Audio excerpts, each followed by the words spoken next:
All right. Can you explain this? What do you mean? I already did. All right. So we got Dr. Feroze Sidhwa. Am I saying your name correctly? Yeah, Feroze Sidhwa, yeah.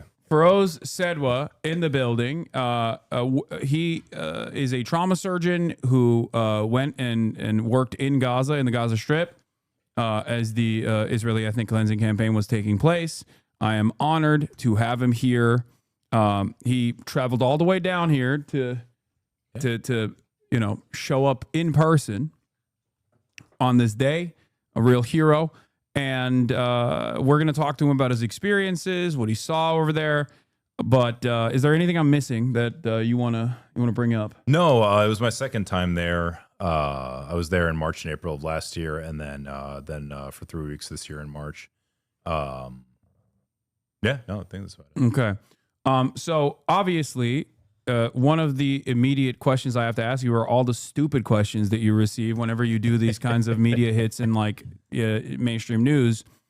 And I'm just going to run through them very quickly. And we can more so talk about the fact that these people ask these questions even 19 months in. Yeah. How many Hamas militants did you see in the hospitals? Yeah, 0.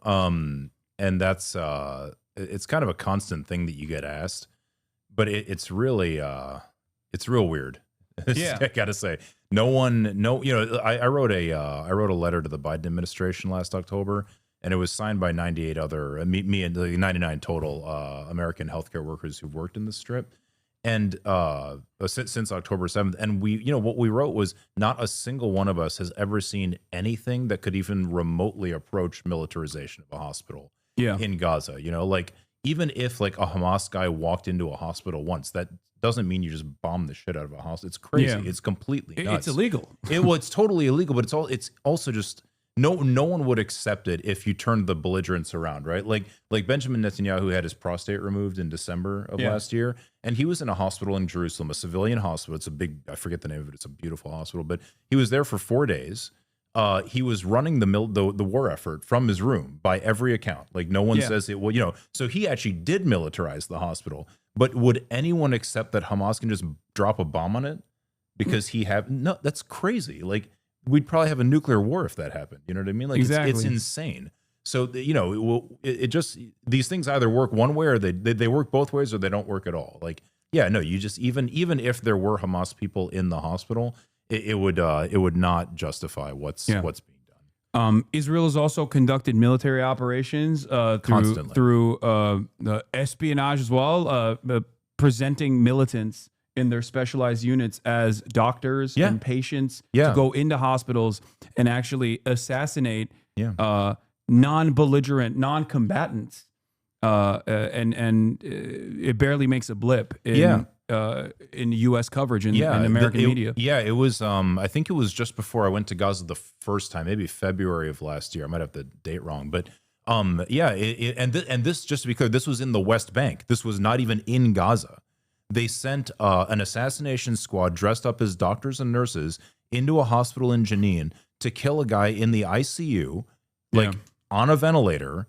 And then I think with the 1 or 2 people that he was with. Now, yes, the guy was in Hamas, but that doesn't mean you can just execute people. Like that's not how it works. That's not a thing. Yeah, you can't. I mean, there are rules of combat around these sorts of things. Like assassinating someone while also presenting yourself as a healthcare worker is like 3 or 4 different war crimes, all rolled into one. Especially when you're assassinating someone who was in a hospital bed getting medical treatment. Yeah. That's completely unacceptable. Yeah, like if people don't understand, like back in 1864, that's when the first Geneva Convention was signed. Yeah, that's so long ago that the American Civil War was still happening. You know what I mean? Like it's a long time ago. So like slavery was still an open debate when Europeans decided that this stuff. That convention is about the protection of injured combatants. Yeah, you know what I mean? It's not about protecting civilians. It's about the fact that combatants, be they on this side of this side of the line or that side of the line, doesn't matter their national origin, doesn't matter their political orientation, combatants who are wounded and not participating in combat anymore. The term is hors de combat. They are protected people. It's not even like, oh, you shouldn't kill them because it's not nice. No. They are a specific protected class of people under international law. And furthermore, even like under American military codes, under Israeli military codes, it's illegal under like literally everyone agrees that it's illegal. But when you say Hamas, people just lose their minds for some reason and forget that. Yeah. You know. Well, it's because of the terrorism designation, Yeah, and also in yeah. the post 9/11 universe that we live in. I think that the vague language surrounding the terrorism designation, the terrorism classification, is so that people just lose sight of the, ironically enough, international rule-based order Yeah. and all of the rules surrounding combat that is associated with it. It is a term that is utilized specifically to deny habeas corpus, to deny due process to people that have been branded terrorists. And on top of that, the Trump administration is actively working and following the agenda of the Biden administration as well, to basically make it almost illegal to have any sort of commentary or coverage surrounding the Palestinian side in this process, while actively claiming every single person is a terrorist, an enemy combatant. Speaking of enemy combatants, this is a little bit gruesome what we're going to be talking about here, but I wanted to talk about your experience first and foremost. How do you get into the strip? What is the organization that you work with? So I went with Med Global. So the humanitarian sphere is like totally disjointed and screwed up. But Yeah. because the Ministry of Health in Gaza is part of the government, which is run by Hamas, which is illegal. Like if I work with them directly, I'll go to prison when I come back to the U.S. You know, so you can't do that. So the way it ends up working is you apply with an NGO, an American NGO. The second time I went was with a group called Med Global. The first time was with the Palestinian American Medical Association, PAMA. And they feed you to what's called the EMT, the Emergency Medical Teams mechanism of the World Health Organization. So you're really like working with the WHO when you're there, but you go through an American NGO. Yeah. Yeah. And obviously these NGOs, much like all of because I've worked with a bunch of the human rights organizations that are actively working in the Gaza Strip, like they still get, they have to be checked by the Israeli government in order to even enter the Gaza Strip. Nothing goes in or out of the Gaza Strip without the Israeli government's go-ahead and without the Israeli government's constant surveillance. So I assume that there was that as well. Like I suspect you were checked by the Israeli government. Oh, as yeah. well, at the point of So, entry. on the first time I went was March. I think I went in March 25th of 2024, and at that time the Rafah border hadn't been taken yet, so we went in through Egypt. And the Egyptian soldiers, they checked to make sure we weren't bringing in weapons, which is kind of reasonable. But they did not stop us from taking in medical supplies. They didn't turn anybody away in the team. Now, I think it was May 2nd or 7th. I'm blanking now, but anyway, early May, the Israelis took Rafah and just destroyed the crossing. So it's just completely closed now. So now you have to fly to Amman in Jordan, right? You have to come across the Jordan River, over the King Hussein Bridge into the West Bank. You have to get from your Jordanian bus onto an Israeli bus. And because you have to get onto an Israeli bus and travel through Israeli territory, they say that these people, that meaning us, the medics coming in, that we have to adhere to Israeli tourism restrictions, which is just ludicrous. I mean, it's beyond idiotic, And so that means we can't bring any medical supplies. We can basically only bring things that we need for ourselves, like your own. And they got a little bit better about this, or a little bit less restrictive, I guess. But it was just unbelievably petty at first. Like it was actually to the point where if you brought like a bottle of Tylenol, they would open it, they would dump out all the pills, and then I swear to God, I'm not making this up, they would count out how many Tylenol pills you could need in your like 2 or 3 weeks, and they would say you can take this much, not these ones. It's like these are they did not want you to give your own personal medicine to the Palestinians. Yeah, and like you got to remember, these are like uniformed Israeli security personnel doing this, meaning that the state of Israel has decided that this is the highest priority for Israeli security. I'm losing my mind. It's completely nuts. Mark Perlmutter he's an American hand surgeon. He happens to be Jewish.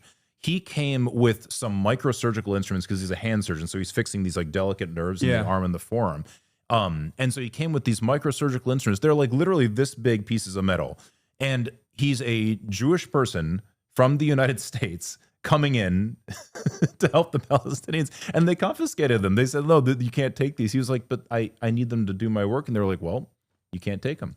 And you're like, what possible security threat could these things pose? It's just completely silly. Yeah. So there's that. But on top of that, the second thing with that is that when you apply, they give everybody, all the medical personnel, they give you what's called pre-approval. This is COGAT, the Israeli office. They give everybody pre-approval. So you fly to Jordan. You've taken a month off of work. If you're, like for me, I told my parents I love them. I made a living will because the possibility of getting killed there, it's not high for a foreign healthcare worker, but it's not zero either. Like I was about 2 minutes away from being killed when they attacked Nasser on March 23rd. But you do all of this, and then literally 6 to 12 hours before you're going to go in, they give you final approval, which half of people are just denied. There's no explanation given. Oh, so they make it all the way out there, and then they just get denied. Yes, and then you get denied at the last minute. And on my trip, there were 5 healthcare workers that were going to go in. I got approval, and I'm a man of military age, you could argue. I'm 43, but whatever. You're brown. I'm brown. Yeah. I've been extremely vocal since I got out. I wrote an article in the New York Times. I wrote an article in Politico. I've been on, lots of podcasts and on CNN and all that stuff. And so I was approved at the final approval, they call it. I got final approval. Tammy Abu Ghanem was the other person on there. She is Arab Jordanian. She's an American, but she was, of Arab Jordanian descent. She was allowed in. John Kaler, who's a 78-year-old pediatrician with 2 fake knees, was denied. Bing Lee, who is a 100-pound Chinese-American woman and an American Army veteran, was denied. And Wilhelmi Masi, who is a late 50s Tanzanian immigrant to the U.S. with American citizenship, was denied. So based on what? It's totally arbitrary and totally absurd. And it's to the point that sometimes people have been denied and then literally they just reapply and the next week they're approved. And you're like, what? How did I go from being a security threat last week to not this week? It's completely arbitrary. It's completely and utterly ridiculous. And the Biden administration, remember they sent a letter to the Israelis that was leaked back in October. That was the famous, you have 30 days, which just happens to fall a few days after the election to do these things, and they didn't do any of them. Yeah. One of the things they wrote was that you have to get rid of these onerous and absurd restrictions on medical teams coming in. The Israelis just told them to go to hell. They just didn't do it. And election's over. What can we do now? My attitude on this is that America is the big dog in this process. Totally. So everything that Israel is doing, American leadership might claim that there's nothing we can do, but they hold all the cards ultimately. 100%. And if they wanted to let in as much aid as physically possible, it's all it would take is one phone call. A phone call. It's literally a phone call. Biden could have done it. Harris could have done it. Blinken could have done it. Lloyd, and literally anybody high up in the U.S. government could do it. Trump could do it right now if he wanted to. Yeah. And I totally agree with you. The idea, does Israel have an unusual level of influence in the United States? Yes, no doubt about that. But it's not a case of the tail wagging the dog. The U.S. is absolutely in charge.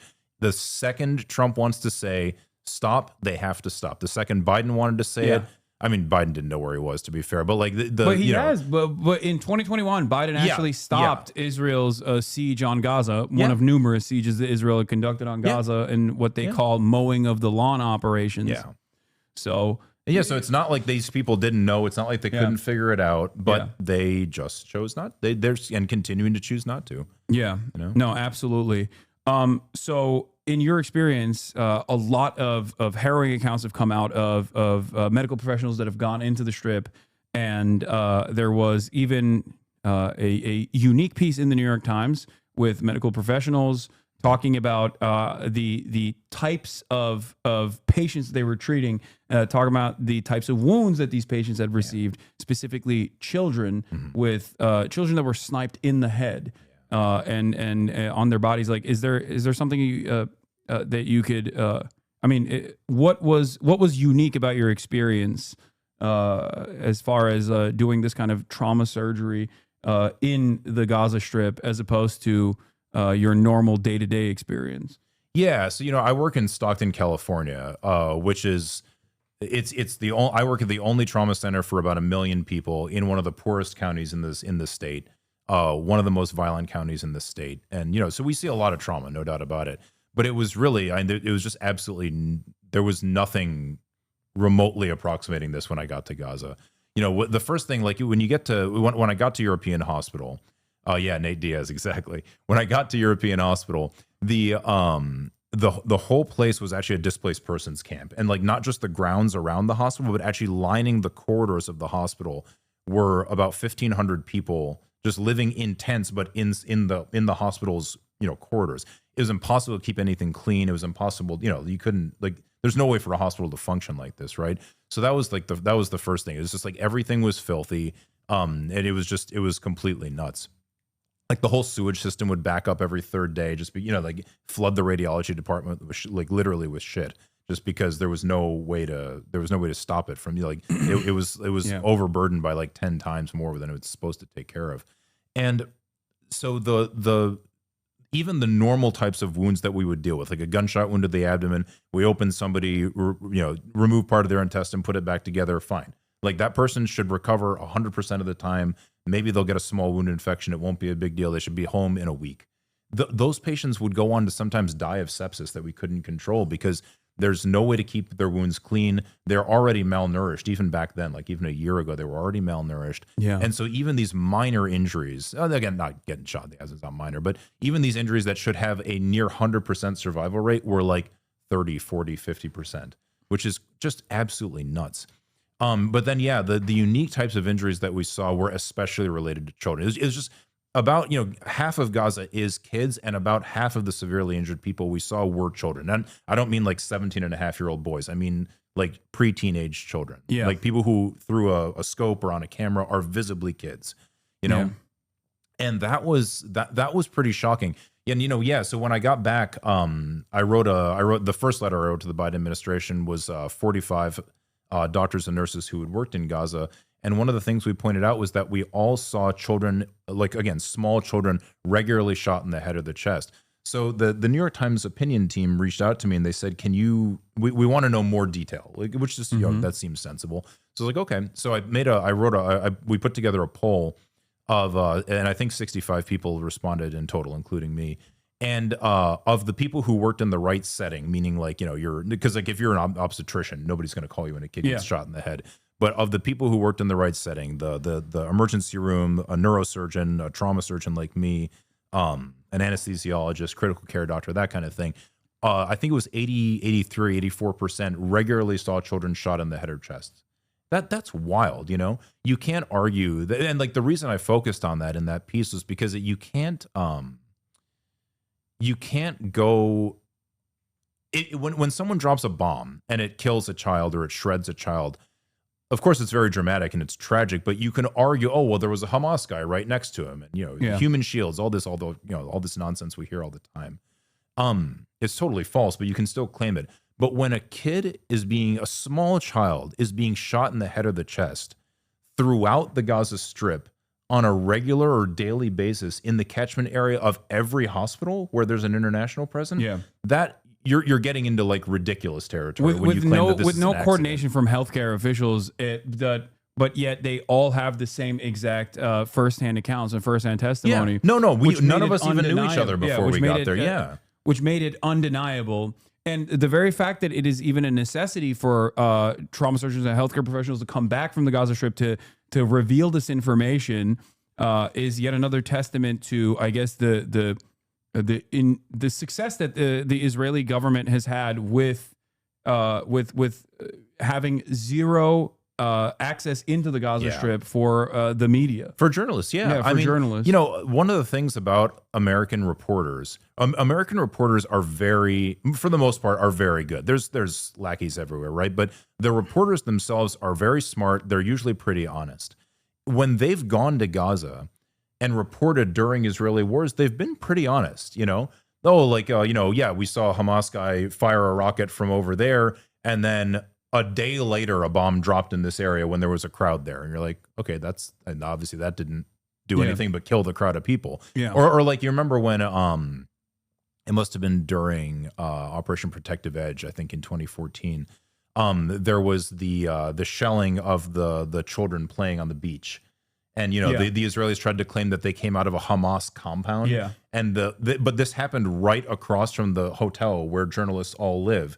And they were like, that was a fisherman's shack, like Yeah. a rundown fisherman's shack. You could not possibly believe. Yeah. Like, what are you talking about? This is just ridiculous. So like when they see things themselves, they report on them pretty honestly.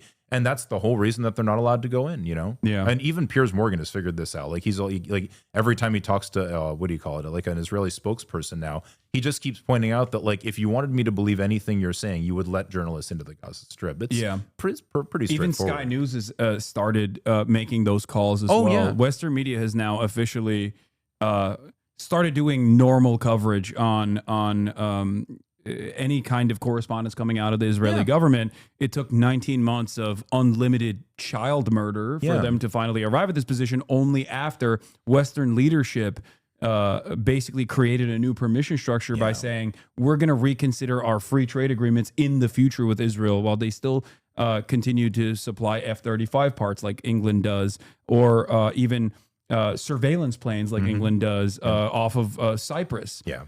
And I think a big part of it is also now you can blame it on Trump. Yeah. And the media hates Trump. And I'm no big fan of Donald Trump, to be honest. But now that it can be blamed on Donald Trump and not the Democrats, all of a sudden it's obvious that what's going on is genocidal and wrong. And all of a sudden it's obvious that when somebody makes a patently ridiculous claim, it's patently ridiculous, and we should point that out in real time. You know, like it's just it's really, and you know, like after almost 3 months of, actually more now more than 3 months of starvation, like literal starvation, no food in or out of a besieged territory that is half children, 70% refugees, and the size of Philadelphia. No food in or out. yeah. And we're confused as to whether or not there's starvation. But no, at least people are waking up to it. Yeah. Also, on top of that, are you familiar with the Gaza Humanitarian Foundation and the scheme that the American and Israeli government has actually coordinated with? Which, of course, again, illegal under international humanitarian law. That the belligerent occupiers that are conducting warfare can weaponize aid. Yeah.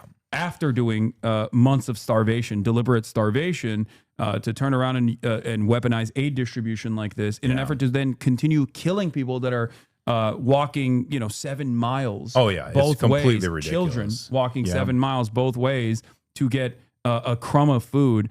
It's incredibly inhumane. It's unimaginable cruelty.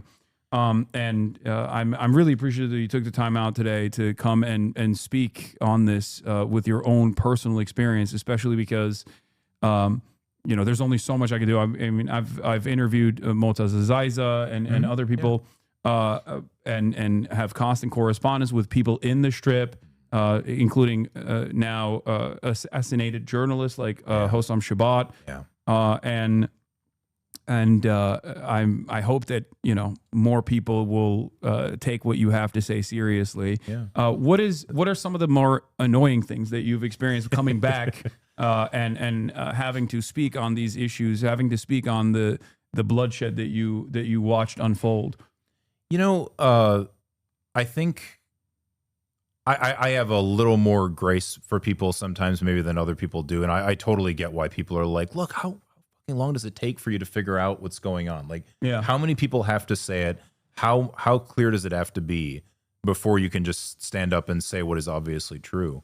But for me, the thing that's kind of frustrating is just that every time we talk about it on not here, but like in mainstream media of any kind, it's always still presented as the Israel-Hamas war, Like I just gave some testimony at the UN Security Council the other day, and I just described all the same stuff that I'm describing here, nothing unusual, and nothing they hadn't heard before.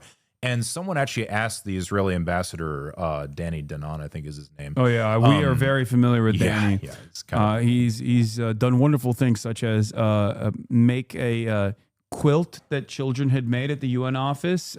He made a big fuss about that and then took it down because the quilt I shit you not. I'm not even joking. The quilt had writing on it that said peace. Yeah. No, that sounds like the kind of thing Dan Denon would do. Yeah. He's a special human being. Yeah, but so somebody actually asked him, they said, one of the reporters one of the briefers that's going to speak today is a doctor who wrote an article in the New York Times about Israeli soldiers shooting children in the head. Can you comment on that? And he didn't quite deny it. He just said, look, we all know there's suffering in Gaza, but it's all Hamas's fault. And every time, again, not here, but like every time I talk about this in any kind of mainstream scenario, circumstance, I have to explain like ad nauseum that no, Hamas is not like forcing the Israelis to drop bombs on schools, or it's ridiculous. Like you can't. This has nothing to do with Hamas. It doesn't even seem like the Israelis are trying to attack Hamas at this point. They just seem to be attacking the civilian population straightforwardly. I was there. I got there on March 6th. And from March 6th to March 18th was what's called ceasefire time. There wasn't really a ceasefire, but I mean, there was a ceasefire from Hamas, but not from the Israelis. But at least the Israelis weren't bombing the hell out of the place anymore, just shooting people occasionally. And but on March 18th, the widespread bombing resumed. And the target, which the Israelis were perfectly clear and open about, there was no attempt to hide it. The target was Hamas politicians. Yeah, it was the prime minister, the agriculture minister. What are you doing? Like, does anyone think?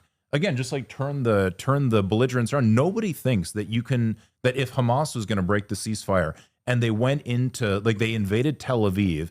And they shot blew up the Knesset. Benjamin Netanyahu dead in his bed, along with all however many kids he has, and his cousin that happened to be visiting, and and by the way, it's in the middle of Purim. This is insane. There'd be we would start a nuclear war over this. Yeah. It's completely crazed what's going on, and there's no attempt to even pretend that it's an adherence with international law or even Israeli law. To be perfectly honest, it's wild. It's just totally wild. I'm thinking of what are some of the more common idiotic things that I hear on a regular basis to have your firsthand testimony against. One of the things that during the ceasefire, the limited ceasefire that took place, I, alongside some other journalists, tried to start a petition to open up the Rafah crossing so that Western media could actually go through. Yeah. I was working alongside some people. Obviously, that never happened. Israel did not allow that to happen. But in the process, one of the things that many people were directing my way was the notion that if I were to actually enter the Gaza Strip, that the real fear that I would experience would be from Hamas and not from Israeli rockets or an Israeli assassination from Israeli drone strikes. Now, what do you have to say to that kind of idiotic statement, considering that you are an American citizen and therefore, in the minds of the morons, a high-profile target for hostage taking? Yeah, and just so everybody knows, I'm not Muslim. I'm an atheist, but my family is Zoroastrians. They're for a non-Muslim ethnic and religious minority in India and Pakistan. So I am not, and I don't speak Arabic. So easy target. High value American physician. Yeah. Furthermore, they're with a Jewish American guy, Mark Perlmutter. Yes. These guys are supposed to be super anti-Semitic. Exactly. This is like those, all the anti-Semitism in the world. And I'll tell you a story, and I don't think I'm outing Mark by telling him this because he's said it before too. Mark is Jewish, and he didn't know much about the conflict before getting there. And he and I were in the van going from Cairo over to Rafah together.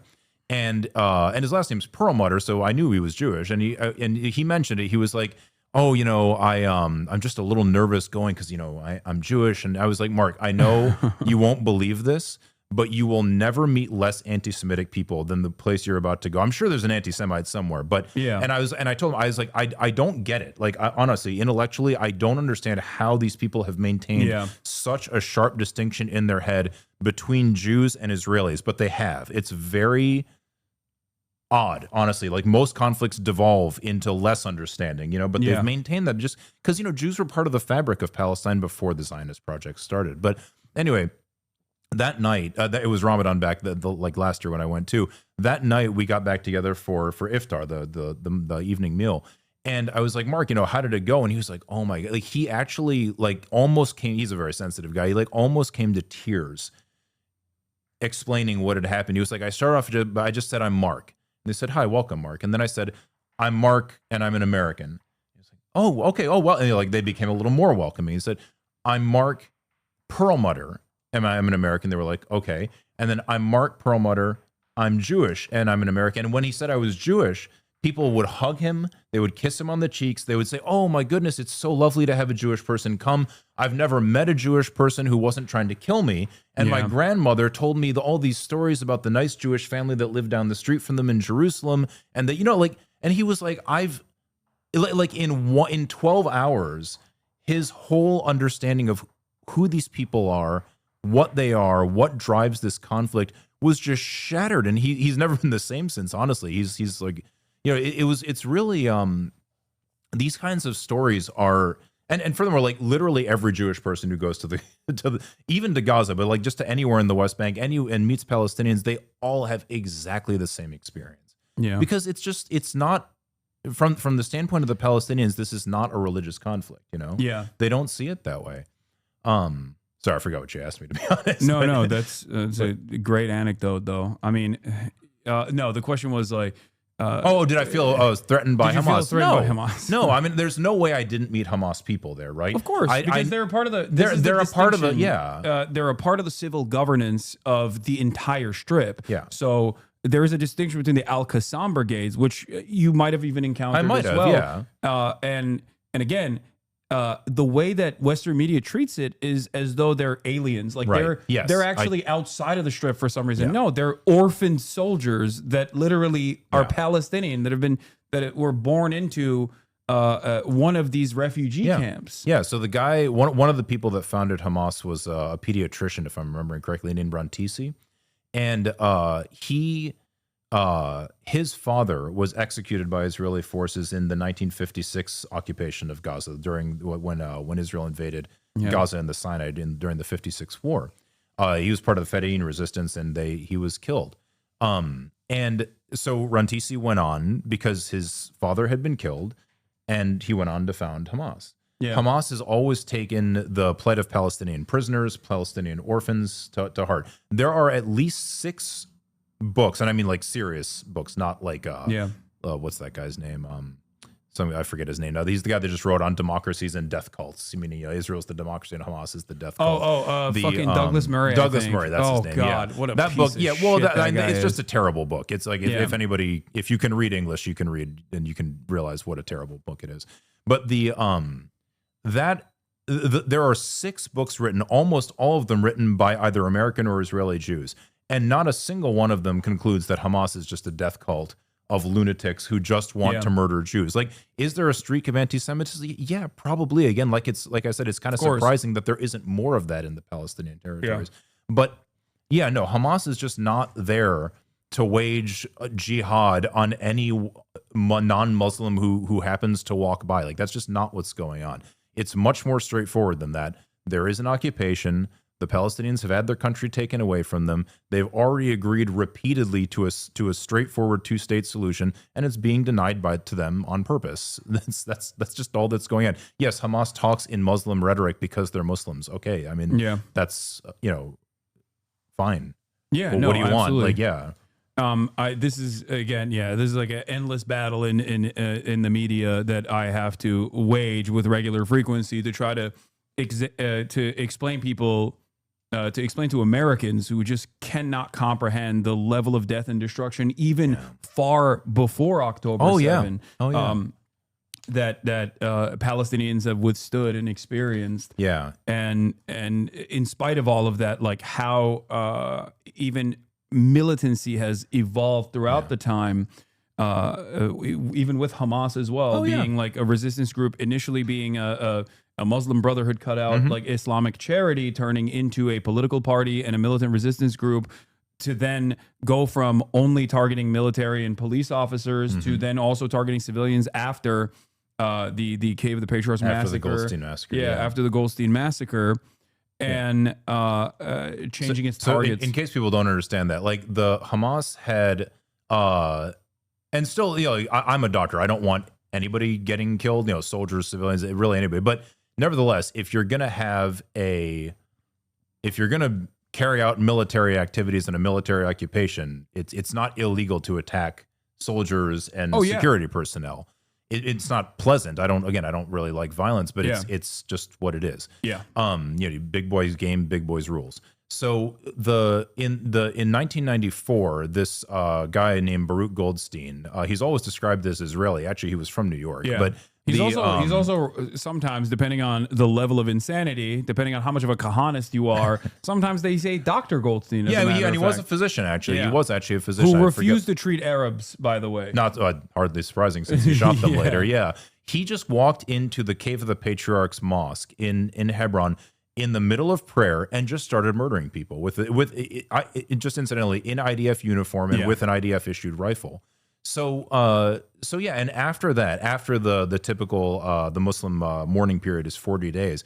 After that, Hamas started carrying out suicide bombings in Israel. Yeah. Well, that's still bad. Like you still shouldn't they shouldn't have done that. Okay, yeah, lots of things shouldn't have happened. When you drive people to these extremes, there are people who will respond in extremes. So that's of course understandable. It's an act of desperation. It is. Nobody wants to blow themselves up. There was like a mom that I think one of the bus stop bombings was conducted by, I believe, a mother. Like, you think that person wants to do that? Like they're people are engaging this as a direct consequence of how if death is inevitable, they're choosing the terms in which they die at that point. And that's how it was seen and calculated by them. And there's a lot of back and forth, even internally within Hamas, as far as everything that I've read on this, about how to most successfully resist against the Israeli occupation. But of course, none of that matters in this process once you slap the terrorism designation, which is very beneficial for Western powers to continue this genocidal campaign. Yeah. And the big question is always like because you're not Palestinian, right? No. Yeah, and neither am I, and I'm not Israeli. Like we are involved. People like us are involved in this because we're Americans, not for any other reason. So like the political outcome of the Israel-Palestine conflict, we can all have our opinion on that, and that's fine. But the question is always like we should always ask: are we committing crimes? And the answer is yes. We are deeply, deeply involved in this. So yes, Hamas shouldn't carry out suicide bombings. That's true. Hamas shouldn't take hostages. That's true. But we also shouldn't be locking 2 million people in a cage and just letting them languish and die there. Like I think it's pretty easy to show that's a much more serious crime. Right? Yeah. You can, anybody who wants to talk about Hamas all day long, okay, fine. Yeah. They could probably do everybody a lot of favors by disappearing, but that's not the way the world works. There is a conflict going on there, and we are fueling it by just dumping weapons onto one side as fast as we possibly can. That's the question we should be answering. It's important to understand the history. You're not wrong about that at all, but we have to always understand what our own what are we doing in the world once we're not involved in mass slaughter of children or putting 2 million people in something that amounts to a concentration camp and just leaving them there to languish and die their entire lives. Then we can talk seriously about other people's crimes, but until then it's like some Russian telling the US that that what we're doing is wrong in Israel while they're invading Ukraine. You know what I mean? Yeah. Like it's complete hypocrisy. It's absolute moral nonsense from start to finish. And I don't think we should be involved in that kind of thing. Also, Hamas is very pragmatic, and what you just said, they would do everybody favors by disappearing is precisely what they have suggested. They in actually, in the ceasefire negotiations, where they said they want and this is something that even the otherwise cowardly Gulf nation states have been on board with, which is to create a Palestinian National Committee, a technocratic Palestinian National Committee, and dissolve Hamas politically, while still obviously maintaining the most knowledgeable people on government affairs to work on the Gaza Strip, to control the Gaza Strip. And yet Israel refuses. Yeah. That is a key part of the ceasefire negotiations that Israel actually refuses because they want Hamas to continue controlling the Gaza Strip so they can have just cause. Yeah, so Dropsite News has done really good reporting on this. Yeah. I think they got all three of the original texts that the Witkoff went back and forth with Hamas and Israel.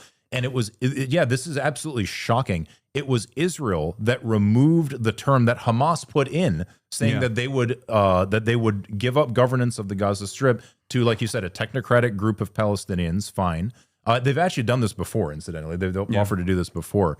The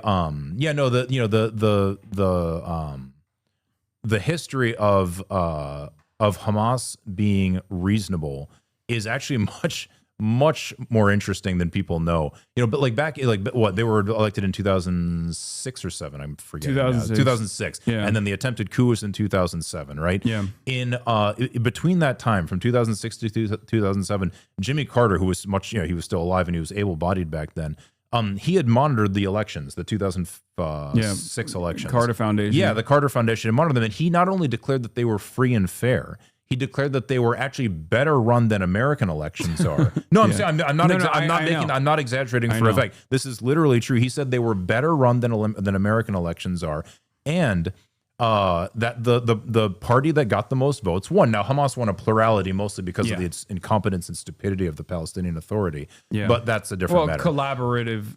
Exactly. Yeah, because they're seen as collaborators. They're seen as extremely corrupt, which they are. Which, ironically enough, this election only happened because George W. Bush forced. He demanded it. George W. Bush demanded, because again, we have all the control in whatever happens with the affairs of the Palestinians. Yeah, how wild is that? That we decide when you have elections. Yeah. It's nuts, George W. Bush went to the Fatah leadership. The Fatah leadership was like, the negotiations have fallen apart. Yeah.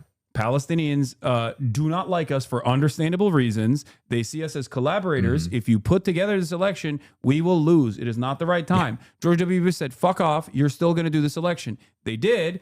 And then they tried to facilitate a coup d'etat. Yeah. And that also failed, and that only galvanized Hamas and gave it more power in the Strip, more command over the Gaza Strip. Exactly. Yeah. And the only reason why Hamas had actually won a plurality of the votes by, like, I believe 2 or 3% margins, something like that, something minimal. Which, by the way, almost every single person that voted for them in 2006 is now dead. Okay, so there's that part of it as well. Remember, 50% of the Strip is children. They only won because they were seen as the anti-corruption party. Right. They were running on an anti-corruption, anti-collaboration ticket. Yeah. That's the reason why they voted for them. Yeah. But between between the election and the attempted coup, Carter went around begging the United States. I still remember he wrote an article for CNN, CNN.com, and the title, the headline was "Give Hamas a Chance." Back then, actually, it was such a reasonable thought that people had that maybe these people aren't just all genetically lunatics for some reason. Yeah. I still remember there was an article in Time magazine, of all places, where the reporter just went to Gaza and he walked around and he was like, huh. Everybody told, the Israeli spokespeople said that, now it's like the Taliban. You have to have a long beard, and men and women aren't allowed to talk to each other in public. He said, this was complete nonsense. And I still remember there was a really, really interesting, the way the article started off was he described, he literally just followed a Hamas police unit around for a few days.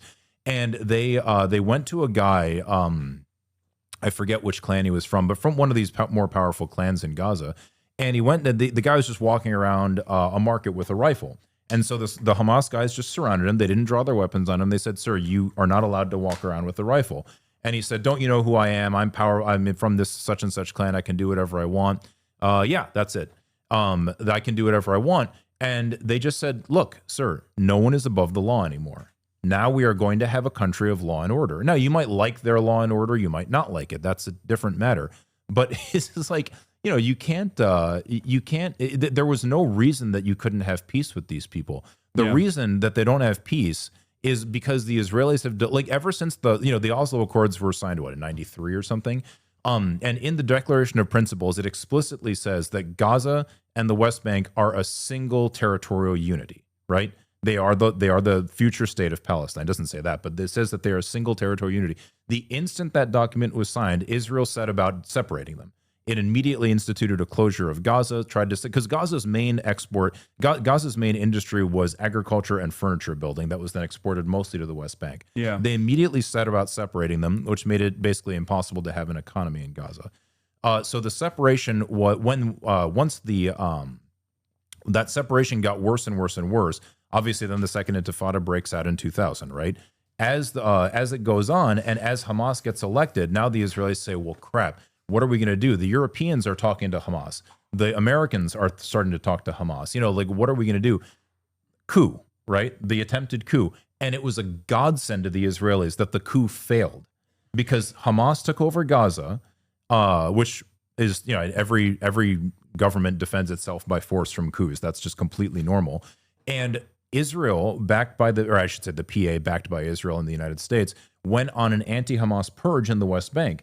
And this was just a godsend for them, because now, what do they always say? There's no one we can talk to.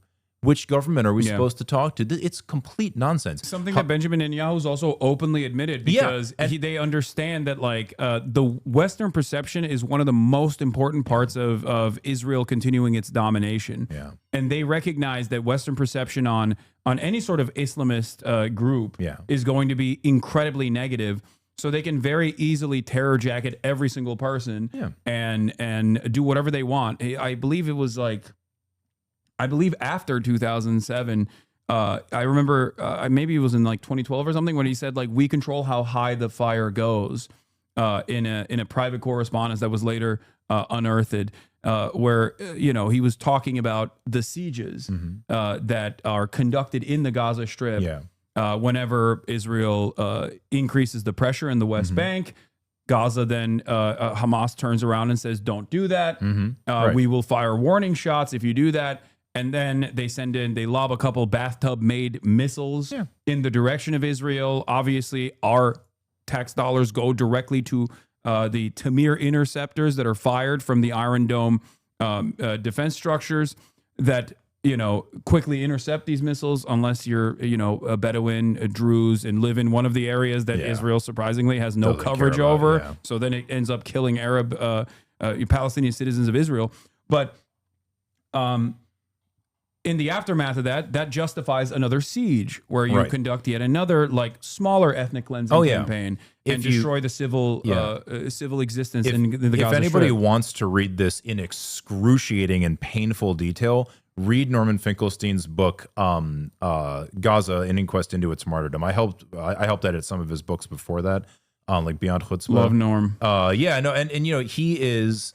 His writing is meticulous, and you can't, when he speaks, sometimes he's pretty aggressive, but which is fine. He's not, it's hard not to be sometimes. It's a moral outrage, but his writing is very careful and very meticulous.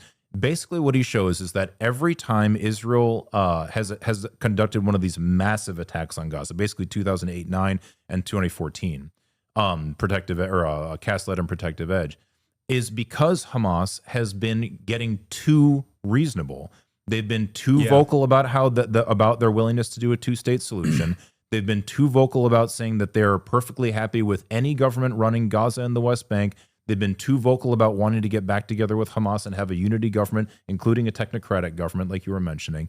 And this goes on, and it's just the record is just played over and over and over again. Furthermore, the Hamas rocket attacks on Israel, which again are criminal, just to be clear, just like Israel's attacks on Gaza are criminal. They're just as criminal, but the level of death and destruction they inflict is incomparable. To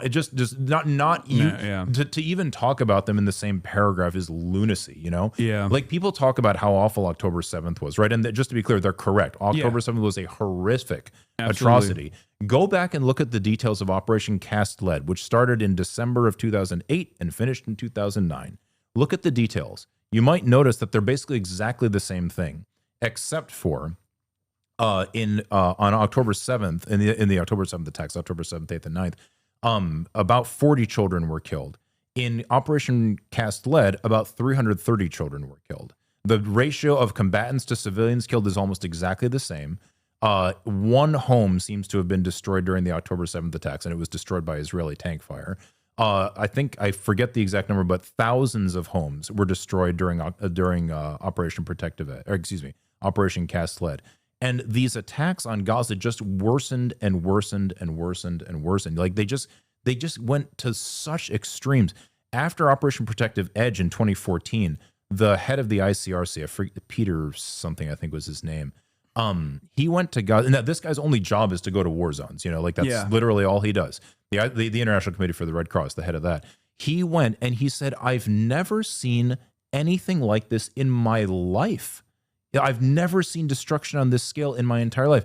After just 1 year of the imposition of the blockade, you know, the blockade was imposed into the extreme, like modern form of the blockade was imposed in 2007 after the coup, or after the attempted coup. Just a year later, in 2008, Mary Robinson, who was the president of Ireland, and she became one of those international elders along with Carter and other people, she visited Gaza, and when she left, she said their whole civilization has been destroyed. I'm not exaggerating. And then she went on to say it's unbelievable that the world doesn't care while this is happening. This is far before October 7th. This is 2008. Yeah. It's like people, I mean, I'm sure your listeners have heard a lot of this stuff before, I apologize, but like it's the extreme nature of what has been done to Gaza, like to actually get into the details of it and explain that all like what do people say frequently? Oh, what is Israel supposed to do when Hamas has fired thousands of rockets since 2000, since they came into power? Yeah, technically that's accurate, but if you actually look at the day by day, when did they fire rockets? Yeah, it's almost universally, and I mean like 90-something% of the time, in response to Israeli attacks on Gaza. Yeah. Or Israeli assaults on the West Bank. The West Bank. Yeah. And because it always escalates. Al-Aqsa is like a major factor in this, obviously. Yeah. And for a lot of Americans, like they don't understand it. It's like a very important, very significant religious site for the entirety of the Muslim world. And it's just and also a symbol of Palestinian nationalism. You know? Exactly, and they like Israel deliberately throughout historic periods of struggle, like including the Second Intifada, for example, have which starts with an assault on them. Used and abused and assaulted people for trying to continue their religious practice in Al-Aqsa Mosque, and then Hamas will retaliate after warning Israel not to do this every Ramadan. After warning Israel not to increase pressure and not to fight against and not to like brutalize the worshippers, and Israel then predictably follows through, they will lob rockets over this Gaza border fence. Yeah, and it just so people realize, like it's you're 100% correct. There's the blocking of worshipers going to the mosque, but it's actually far more extreme than that. Israeli the term right wing is hard to apply in Israel, but it's unfortunate, because it's most of the political spectrum. But I'm talking about like the lunatic religious far right, like people who in the U.S. we would call fascists. I mean, like they're just religious fascists. They're completely insane. These people regularly try to destroy the Al-Aqsa Mosque. Yeah, and there's a project right now. There's a tunnel. There's a tunnel that's been dug underneath it that might have even made the building. Like there's a lot of stuff going on there that is not given play in the American media. Like all of these things should figure into the context that's provided in regular reporting on this subject, but it's not. And that is what leaves people very, very confused about what's happening in this place and why it's happening. Because again, like I can tell everybody about everything I saw in Gaza because like I'm a doctor, right? So again, I'm a trauma surgeon. I saw lots of people shredded. I saw lots of kids killed. And you can always turn around and say, well, yeah, that's terrible, but it's all Hamas's fault. And if without context and having been denied context of, the past like 20 years, and even before that too, to be sure, but 20 years of context. Even post October 7, matching October 7 to what has unfolded post October 7 is the reason like a lot of people started paying attention to what was going on and is the reason why Israel has officially become a pariah state in the Western world. Obviously, the Global South was always aware that Israel was a settler colonial entity that was an instrument of Western imperialism, but now even Westerners themselves have recognized that this is completely untenable. This is incredible cruelty. The reason why I wanted to show you this is what I said recently, as a matter of fact. I said there's no comparison between Israel and Hamas. One is a militant resistance comprised of orphan soldiers born into a 77-year occupation. The other is an ethno-religious supremacist apartheid state with nukes doing a genocide backed by the USA. And of course, the ADL and numerous other outlets like Gabby Deutsch from Jewish Insider have been losing their minds over this tweet that went a little viral, I guess, but and have been saying that this is like, this is completely ridiculous to say. And the only defense that they have to say that this is ridiculous is that they try to imply that I'm saying Hamas is good. Right. And at no point did I say Hamas is good here. I'm just literally, accurately, and truthfully assessing the situation and covering it, as is my job. Do you feel like there's anything wrong with this statement, or at least maybe with the way that people are reacting to it? I think probably everybody listening to you knows that the ADL is a good example. It's run by a guy named Jonathan Greenblatt, I think is his last name. I know him very well. Really? Yeah, I am his white whale. He every time if someone sneezes in the direction of Jewish people, Jonathan Greenblatt will go on television and be like, Hasan Piker. So do you know how Jonathan Greenblatt got his start? He's one of the I think the founder or the original CEO, I can't remember, of Ethos Water. It's that's the water that you buy at Starbucks. So there's no way that somebody who founded I believe it's a for-profit company, but also with at least with a good ostensibly message, charitable effort, right? And they very strongly advertise that they're at least some portion of their profits, maybe it's all, I don't know, goes to building water infrastructure in places that don't have it, right? So there's no way. Insane. Yes, it's crazy, right? Because you already know what I'm going to say. There is no way that he is not hooked into people from Oxfam. What is Oxfam saying about what's going on right now? Oxfam actually wrote a report last year called Water War Crimes that is shocking. Like, if anybody wants to, because we all know about the violence in Gaza, but the day-to-day deprivation is actually what is the Palestinians in Gaza. And I hate saying this because I don't mean to make them sound like they're nuts somehow, but this one, the Palestinians in Gaza long ago got used to seeing people blown up. That which is horrifying, that nobody should have been put through this, but nevertheless, it's true. Despite that, the level of deprivation that is going on, and this is not new, but it's really been kicked up to 11. In this report, it was either this report or a report they put out afterwards, but in this report, they point out that at one point, there were 500,000 people concentrated into the Mawasi area. It actually got worse after that. Eventually, there were almost 1 million people there, as far as anybody can tell. But they pointed out that there were 500,000 people, and there were 120 toilets. I just want people to just think about that. It's completely nuts. Like, for leaving aside that they concentrated 500,000 people into something that I think is about the size of Los Angeles International Airport, literally. And again, not exaggerating for effect. I think that's actually correct, just factually correct. The level of deprivation in a place like this is crazed. There was one emergency medicine physician who went over. She works at Stanford. Name's Aisha Khan, I think is her last name. Who I testified at the UN with last year.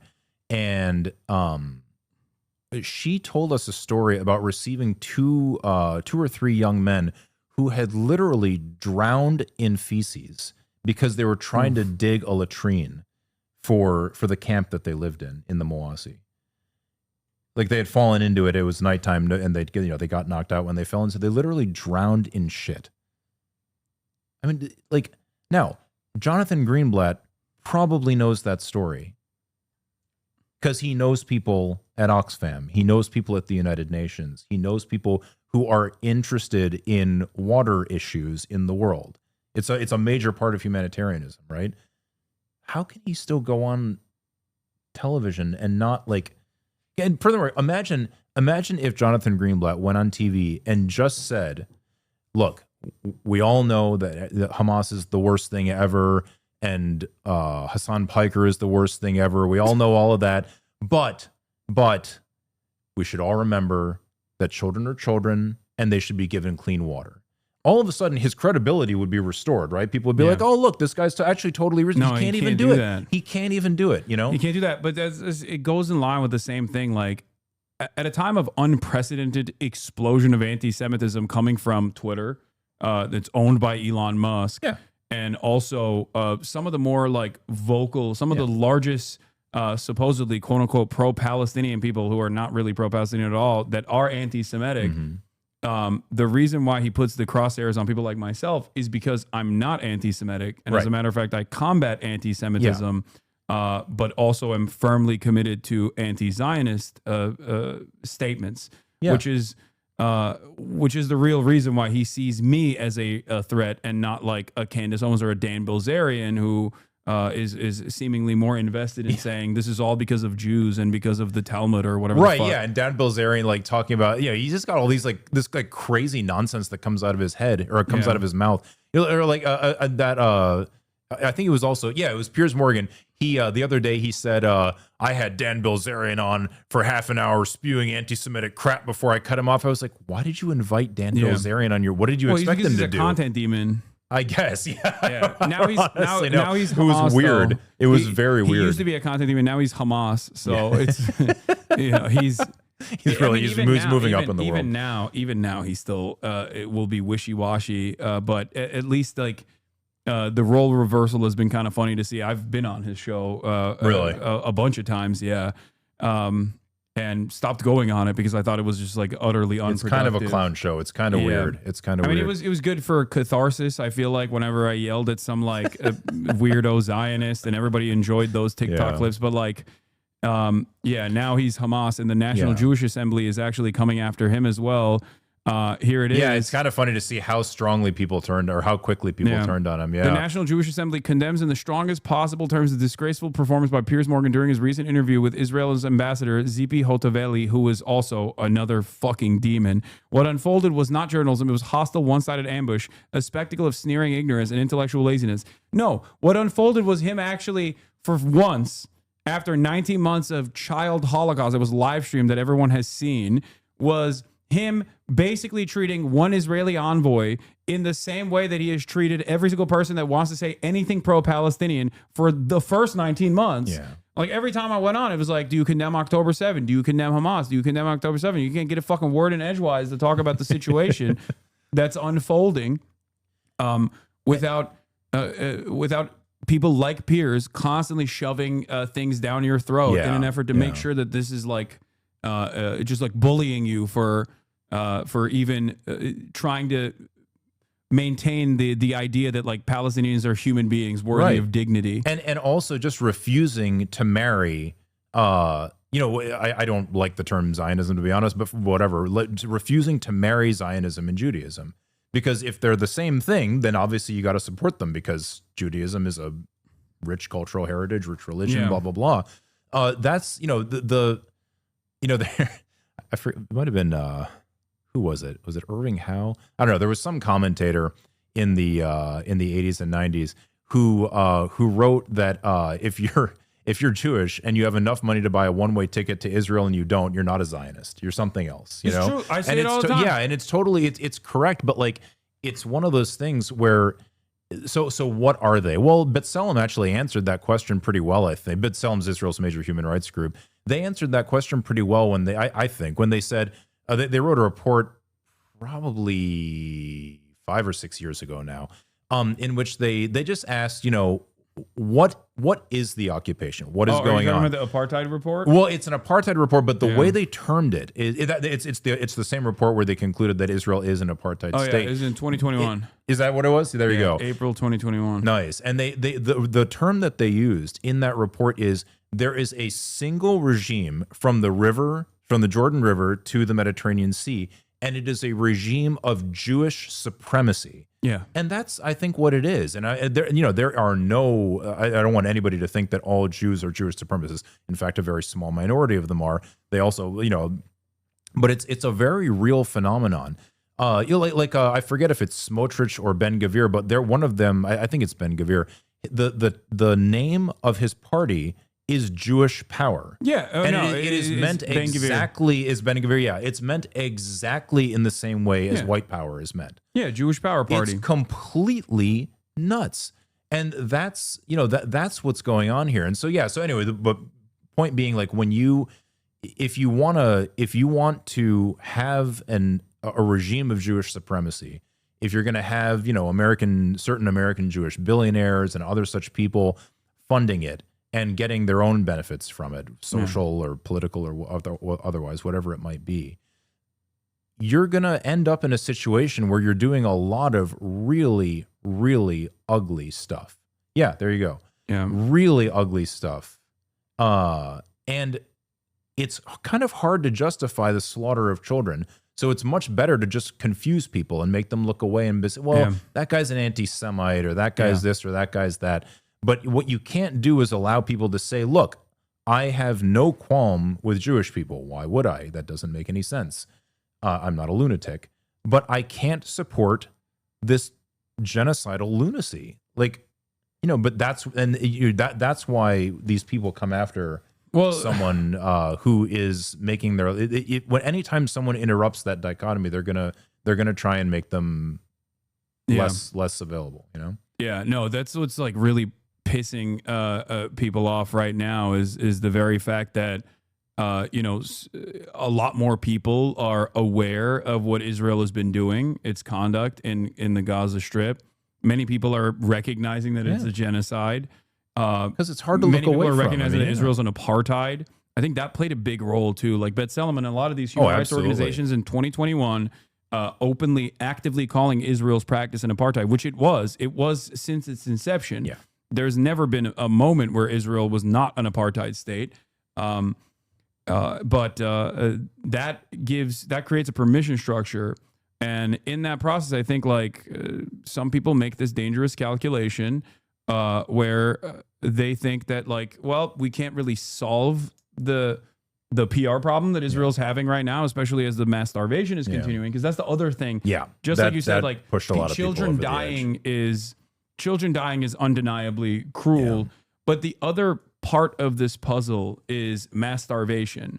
I'm always reminded of the Human Rights Watch. I think it was the head of the Human Rights Watch who is a Jewish himself. I think he's a Holocaust survivor as well, who after October 7 did not think that Israel was committing a genocide, but because of the starvation that was taking place, because of the denial of humanitarian aid going into the Gaza Strip to the civilian population, that's when he was like, no, this is a genocide. This is an ethnic cleansing, because it is impossible to deny that. There is no this is simply collateral damage in our military calculation that we did when we bombed a fucking hospital or a mosque or a school where people were hiding. There is no way to justify it. It is just the most definitional war crime that proves the ethnic cleansing intentions that the Israeli government has. Yeah, I can't remember his name, but actually the two founders of Human Rights Watch are both Jewish, and they have both come to the conclusion separately that Israel is in fact committing genocide. And exactly like you said, I really should remember his name, but I can't right now. What actually set the one who came to that conclusion off later, the guy who came to the conclusion after the first one, is exactly that. He said, look, you cannot justify Ken Roth is the one that came to the conclusion first. I just forget the other fellow's name, but he said you cannot justify not feeding people. That's completely nuts. And people got to remember, it's not actually just that Israel isn't supposed to stop Palestinians from receiving aid. That's obviously despicable.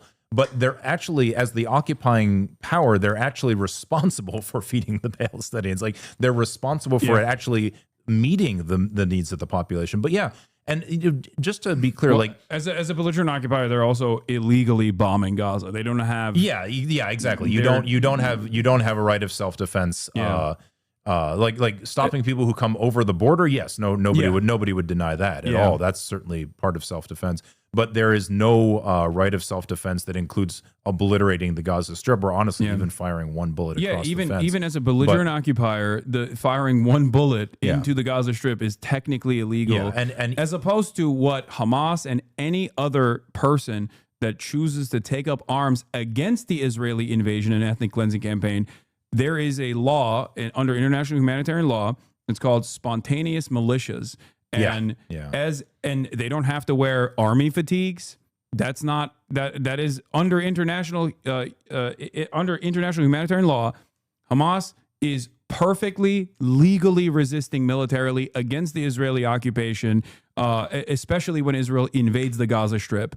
It is directly a legal a method of combat. Yeah. So yeah, exactly. The there's a, and you could get into all sorts of layers about this, like especially the the International Court of Justice in a totally, it has nothing to do with South Africa's petition about the apartheid convention. It was a case pending, I think, since 2019 or 2020 for a long time, and they finally, they went through all, do we have jurisdiction, blah blah blah. But finally, the ICJ, the International Court of Justice, which is the highest body at the United Nations, the highest legal body at the United Nations, they ruled that the occupation is illegal precisely because it's not an occupation, it's an annexation. Yeah. And basically, in other words, like, you can't annex territory under the pretext of occupying it. That's not how anything works.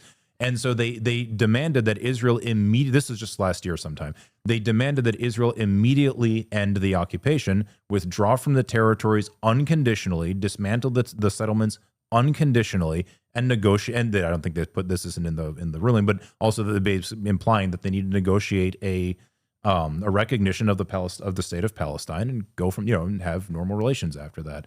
And that is just like the hostages are supposed to be released unconditionally. That's always the term, right? I even said it at the UN when I said the unconditional release of all hostages. And then but I also went on to say other things unconditionally too. But like everybody is supposed to adhere to the law unconditionally. If I steal your computer or something and run over to my house and you ask for it back, I don't get to say, well, why don't you let me use it on Tuesdays and then maybe we can talk about what, once you agree that I can use it on Tuesdays, then we can negotiate. No, that's not how the law works. The law, either you do what's right or the cops will kick your door down and make you do what's right, right? Yeah. That's how, at least in theory, that's how the law is supposed to work. In theory, because the cops are America in this process. Right, and that's the U.S. is a co-belligerent in this, Yeah. Like, people talk about how the U.S. is complicit in, I hate this term. Like, you and I are complicit in genocide as American taxpayers. Yes. The United States government is an active participant in this, just like the UK is, just like Germany is. I would honestly argue just like even the EU still is, but that's, there's no question about that. Yeah, absolutely. Okay. What else have we not covered that you would want to talk about? No, I think, went through the full spectrum here. Yeah, no, it just, I just hope people realize that, talking about this stuff is important, because we all have to, you should always have your own ideas challenged and things like that for sure. But we have to actually do something. Like, right now, Gaza is just being starved to death. I'm leaving aside the bombardment is horrendous. I still have, I have plenty of Palestinian friends. Most of them are healthcare workers. They've all been expelled from their homes. They're all living in the Mawasi, which is just the beach, in a tent. And they're all telling me they're not eating at all. They can't feed their kids. They can't, if this continues, Gaza is just like, there's 1 million children there, and they're just going to be starved to death. It's this kind of thing is crazy. We do not have to accept that as Americans. We are not helpless people.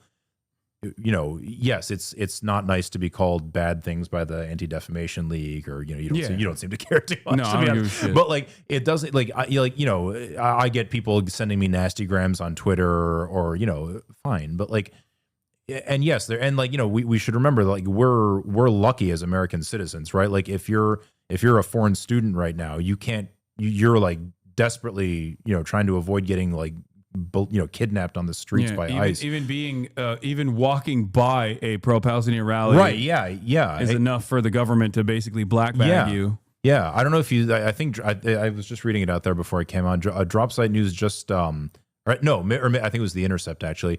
They just had a thing about how the U.S. government demanded that Instagram, or they demanded a search warrant for some Columbia University group, some pro-Palestinian group's Instagram, so that they could know exactly who is on it.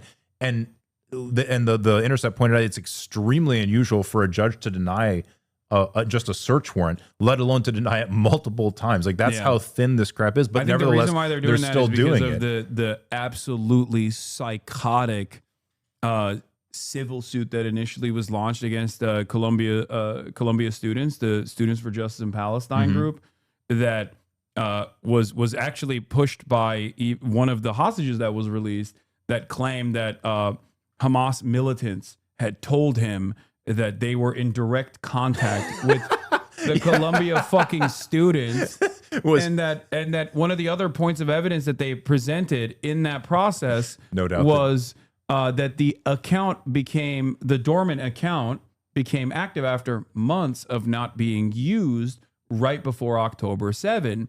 Yeah, because school had come back. The school term had started. Yeah. That's the reason why the account became fucking, it was no longer dormant, because over summer break, no student that was running the account was posting. Yeah. But that was enough for them to claim this, and now the DOJ is actually pushing for it as well. The DOJ is entertaining these absolutely insane accusations. Yeah, they're just all transparently ridiculous.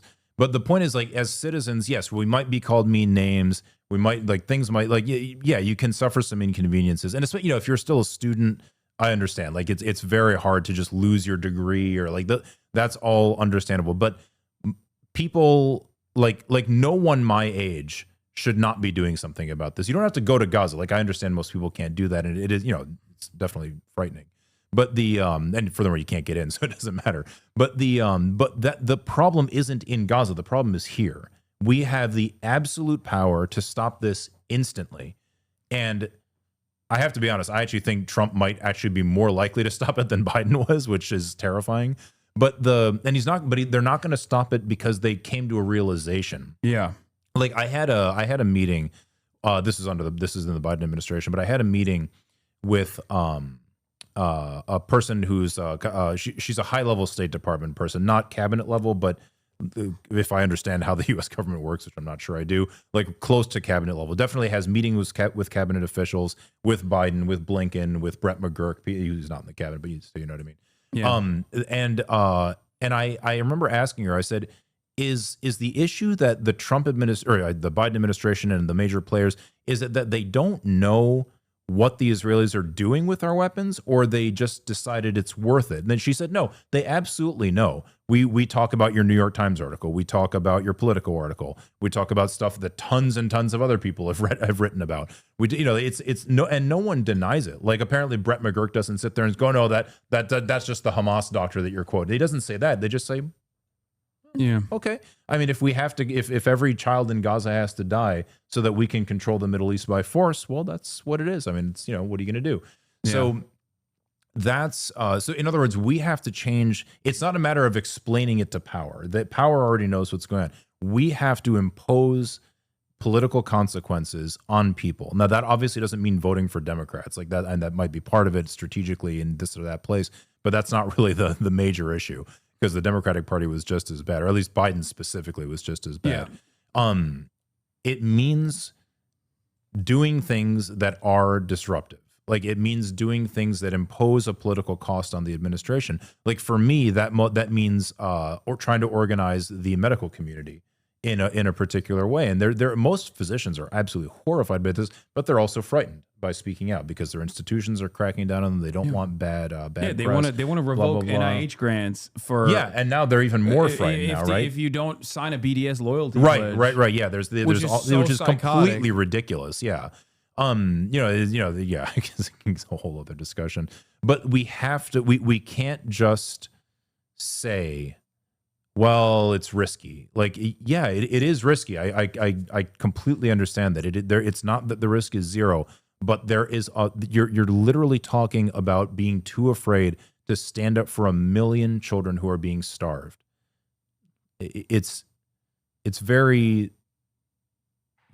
How are you going to explain that to someone in the future? Yeah. Like, I didn't want to lose my job. Oh, they're gonna fucking lie. Or my I mean, have people already do. started. No, people have already started lying about their initial positions. As though, like, no. Oh, I've always been opposed. What's the name? What did somebody say? At some point in the future, everyone will have always been opposed to this. Yeah, it's a book, exactly.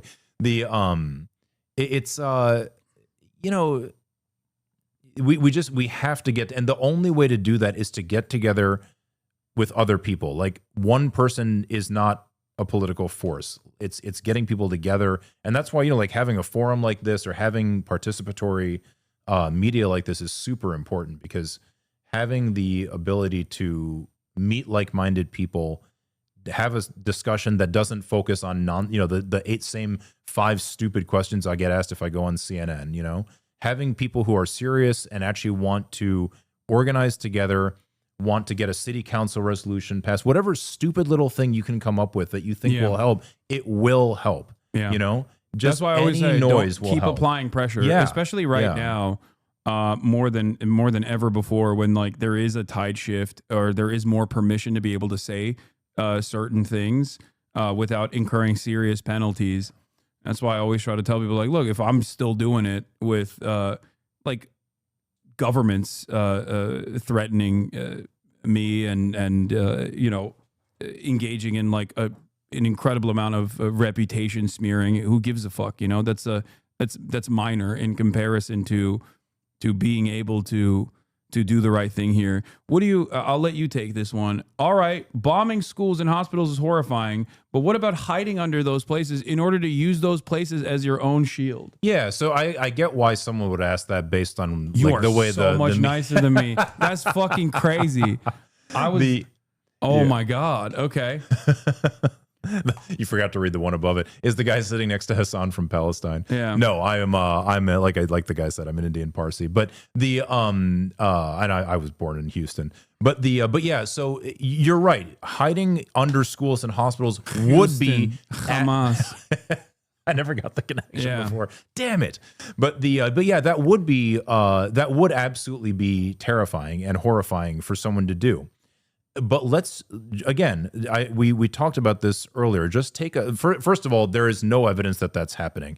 If you want to reach out to me, I have a public website where anybody can send me an email. Just ask me for the sources, whoever this person asking is. I am happy to show you a history of 20 years of Israel making these claims.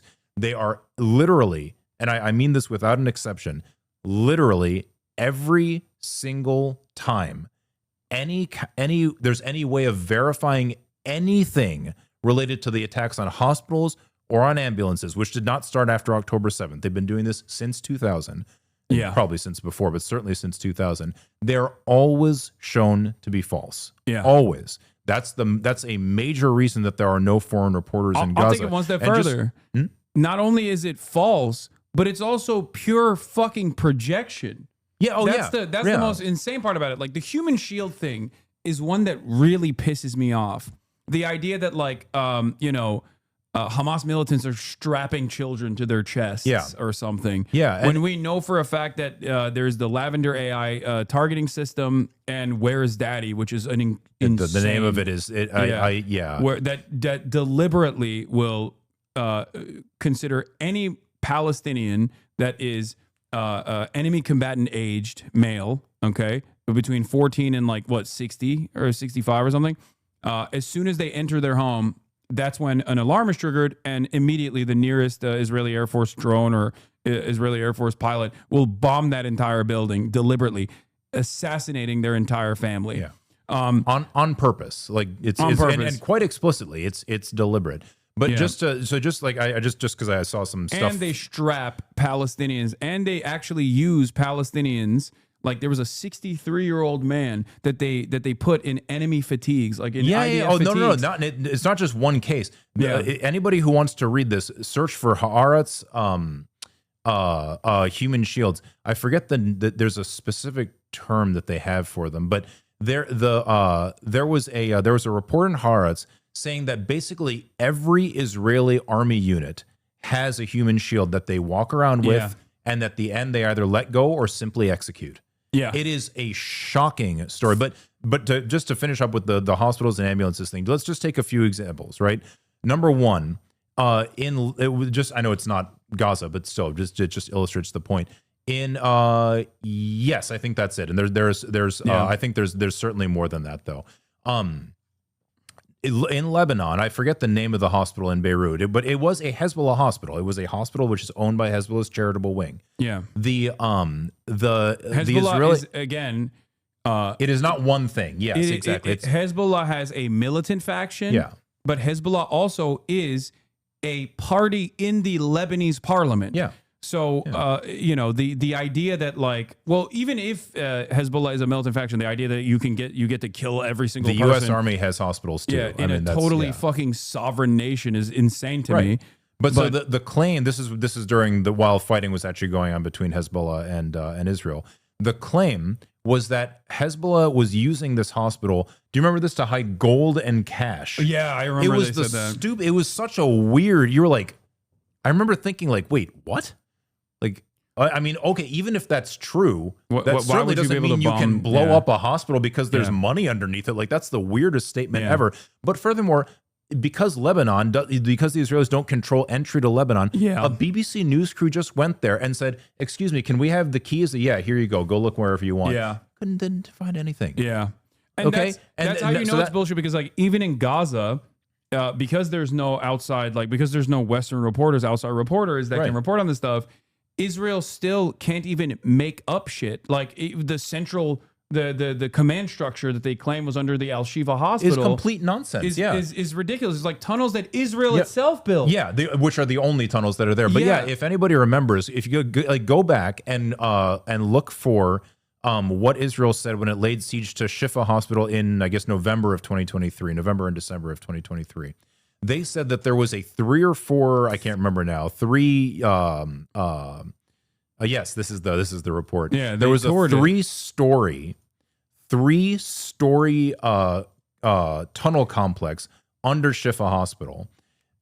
It turns out that's not there, which is hardly surprising. How on earth would Hamas build something like that? Oh, here's the 3D diagram. Yeah, this is the. So now, just to illustrate how ridiculous this is the exact video. This so I was on Israel's Channel 13 News a few weeks ago, and the comment or the interviewer said, "Oh, but Hamas is hiding in the hospitals." And I said, "No, actually, I've never seen any Hamas in the hospitals." And he said, "Oh no, what are you talking about? We've seen all the videos. There's so much video evidence." And you know what they played? There was a record. They played this crap, and I was like, "What? This is from the real engine. It doesn't even look real. Like, what are you talking about?" He's like, "There's so much evidence." No, so there's none. So I just want to give a few more examples. It's like having to deal with someone going through a mental health episode. It's like, I imagined an alternative reality. Yeah. I drew this drawing and it scared me, and now it's your problem. I'm going to kill as many children as possible. And it was completely made up. So let me just give another example. On March 23rd, this is me personally, okay? I witnessed this. On March 18th, that's when the big bombing campaign resumed, and the last operation I did that day was a 16-year-old boy named Ibrahim Barhoum. He was killed in his hospital room on March 23rd when the Israelis fired a rocket at it. I was literally 2 minutes away from being in that room, so I was almost killed there. The Israelis fired that rocket at his hospital room to kill the other guy in the room, whose name was Ismail Barhoum.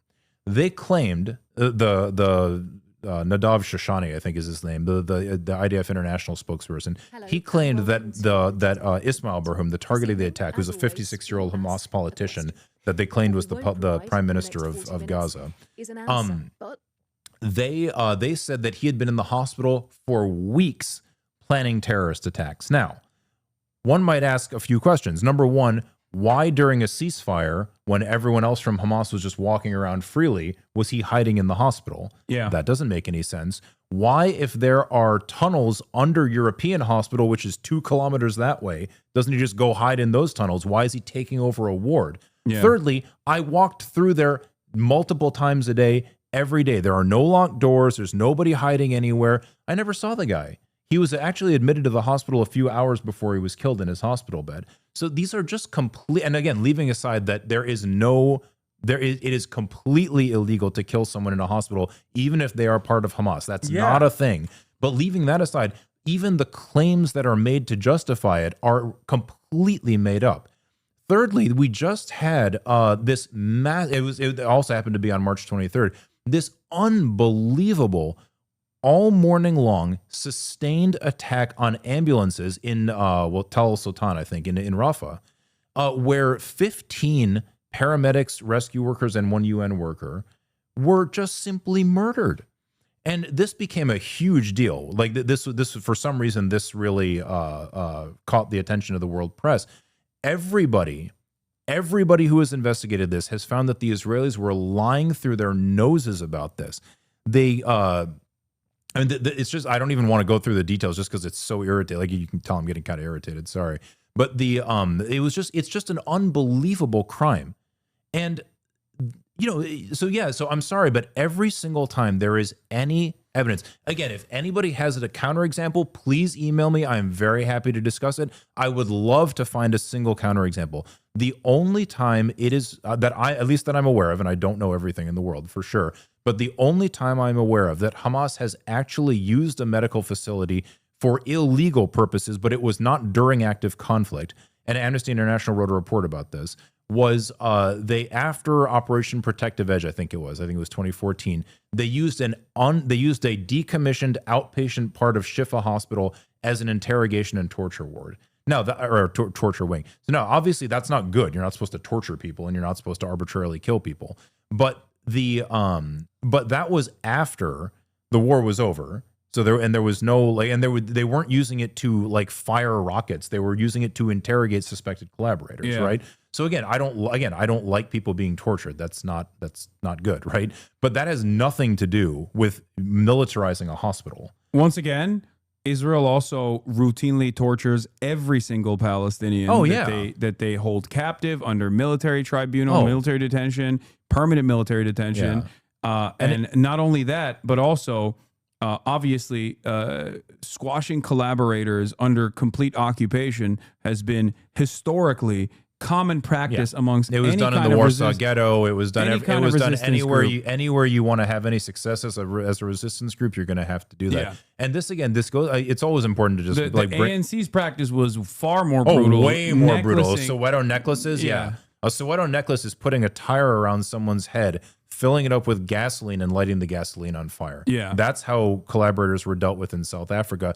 It's not pretty, but again, unfortunately, when you are attacking people's most basic and fundamental rights, they will resort to violence. And as the violence escalates, it escalates. Again, it's not pretty at all. It's horrifying. Can you imagine dying that way? I mean, Jesus. But standards of violence are always dictated by the colonial power. Exactly. It's always Israel. The more powerful actor is always the one that has the ability to act more violently. That's not surprising at all. But again, it just to bring it back to us, it really tells us something. Because you mentioned the torture of Palestinians, it tells us something about our own society.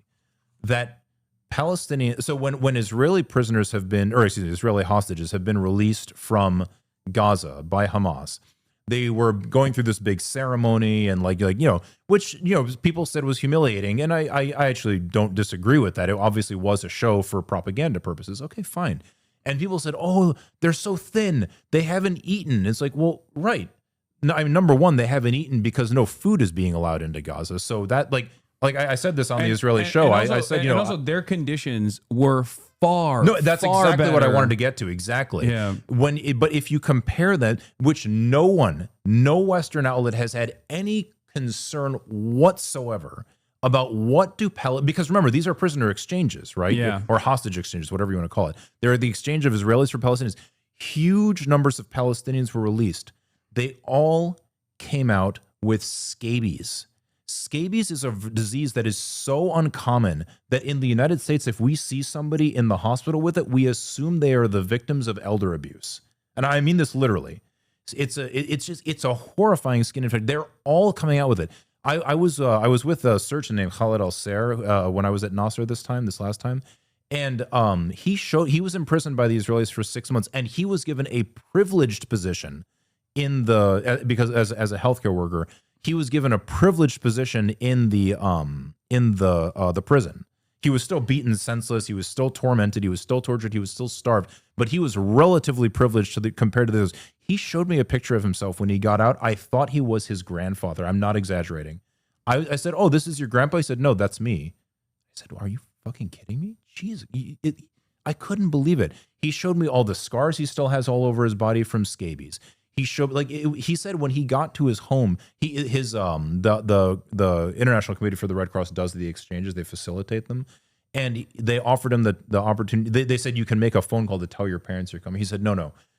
Who knows what'll happen? I don't want them to know that I'm being released until I'm there, like until I'm literally standing with them. They didn't recognize him. Oof. When he showed up. He said, "Mom, it's me." And that's.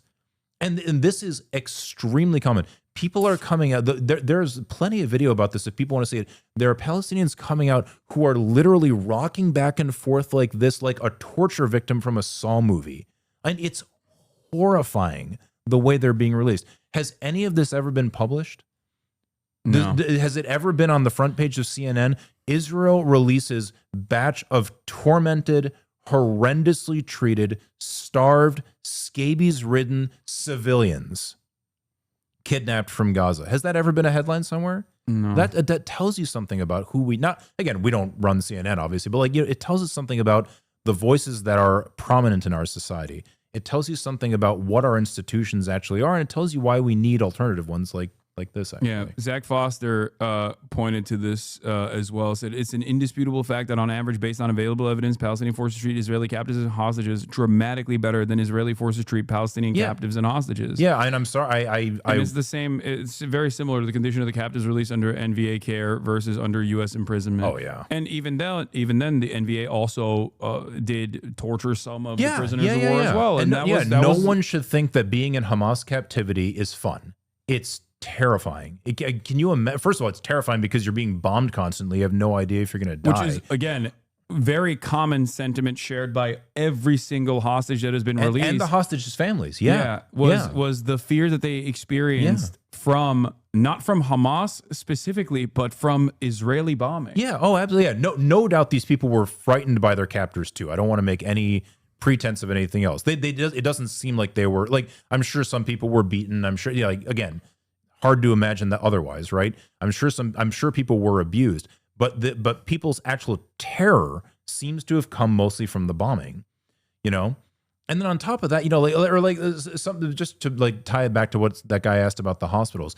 Another thing that Israel has used to justify attacks on hospitals is saying that the hostages were taken to hospitals. Now, obviously, again, Hamas should just release the hostages unconditionally. That's universally understood.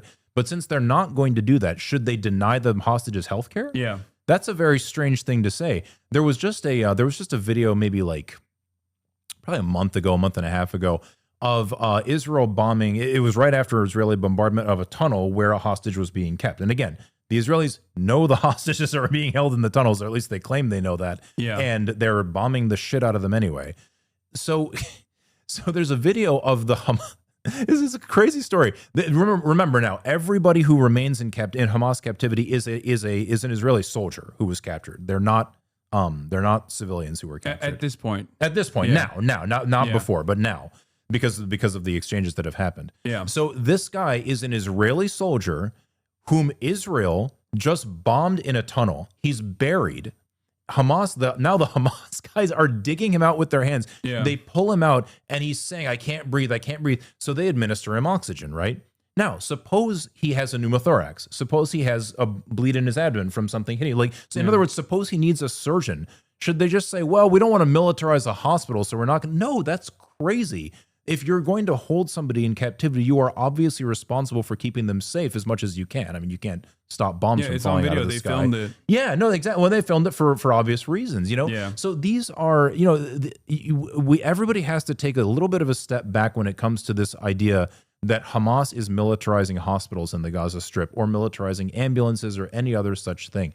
I think that, this might be it. Yeah. And the bombings are still ongoing. Oh, yeah.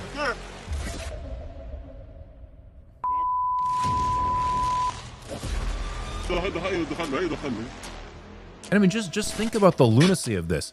Hamas people are pulling Israeli soldiers who would otherwise die, who would otherwise have literally, they would die from being buried alive. Yeah. How awful is that? I mean, this is crazy. It goes back to the Hannibal doctrine, obviously, where like the Israeli military would rather kill Israeli occupying force soldiers than allow them to be held captive as prisoners of war in exchange for numerous hostages that Israel holds. Because it creates a lot of political tension internally, and their ambitions are very clearly to just simply use the hostages and use Hamas as a way to continue the ethnic cleansing campaign. Yeah, it's a way to solve the Gaza problem. The Gaza problem is that Gaza exists and there are Palestinians there, and that, I mean that quite literally. Yeah. Well, okay. I mean, yeah, you know, it's pretty obvious. You know, sometimes people think that it's being cynical to say that, oh no, how can you say they weren't affected by October 7th and they're just taking it? No. Of course they were affected by October 7th. It was, again, a major atrocity. But that doesn't stop state planners from immediately saying, how are we going to use this? The same thing is, people should remember, and Norm Finkelstein's talked about this too, but people should remember on 9/11, 2001, right? Like the attacks on the Twin Towers and on the Pentagon.